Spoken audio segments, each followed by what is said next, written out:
Hello everyone and welcome to my newest review, and it is on Doctor Who Journey to the Centre of the Tardis. Now I'm going to get right into it on this one because, well, I can. And I'm going to be honest, I actually really like this episode. I was looking forward to this one since the trailer was released last week, and I do like it, and so far it's probably my favourite one of the series, which is, you know, I suppose seeing as there's only been so many episodes so far, not that big an achievement, but still an achievement nonetheless. Yeah. So anyway, as I was saying, I really liked this episode. I thought it was very well done. I liked the idea of it, and it was just all in all, in my opinion, a good episode with one or two points that I was a bit unsure about. But anyway, I will talk about those now. First off, it has to be said, as I've said, I really love the idea to go in further into the TARDIS. People who know me will know I've wanted to see more of the TARDIS for ages. You know, I love the TARDIS. It is like the best thing ever. I want one, and you know, I want to be able to see more of it. And we did. We saw the swimming pool, the library, and some other random little rooms scattered around as well, which was really good to see. And I hope that we do get to see more of the TARDIS throughout this future series as well, because it can just be an enjoyable experience. So there we go.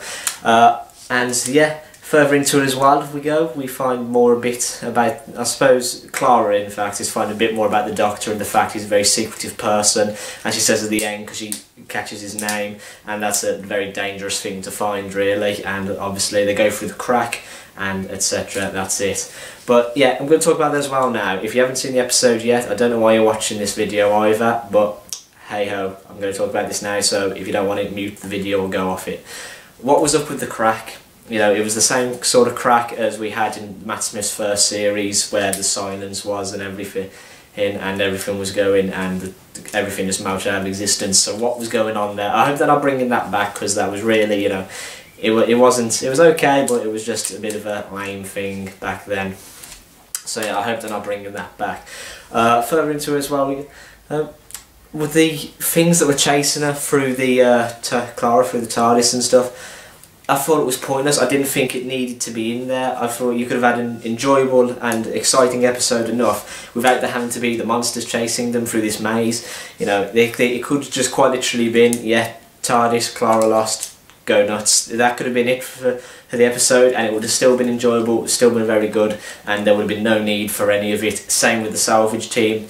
You know, I understand that the show needs, I suppose, different characters in every episode to keep the pace going and everything and make it a bit exciting. But for this episode, I think they could have done without it, and it wouldn't have been needed to make this episode any better than it was. But equally, we'll never really know unless they have made a salvage crew not involved episode. But hey ho, as I've said, we'll never know. That was really my main niggle with the episode. That, and I suppose one or two bits didn't make that much sense, you know, or at least weren't explained as good as they could have been.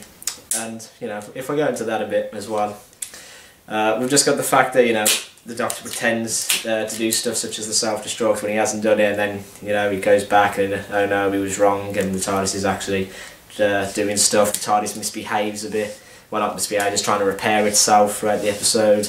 And you know, it's just, everything just piles up, and it was like, I noticed it was the writer on the credits. It's not Stephen Moffat for this one, and I haven't actually noticed this guy's names on the credits before. I might just be being blind, but I'm not sure. If I have seen him on the credits before, then hey ho. But you know, I like the idea that the script is written, and you know, it was a good episode. But I just feel that it needed to be explored a bit better maybe, and just give it a bit more time over to explaining some of these things that were going on in the background. Other than that, I cannot really fault the episode, because you know, it's Doctor Who and it's awesome, and that is as good as it gets for me.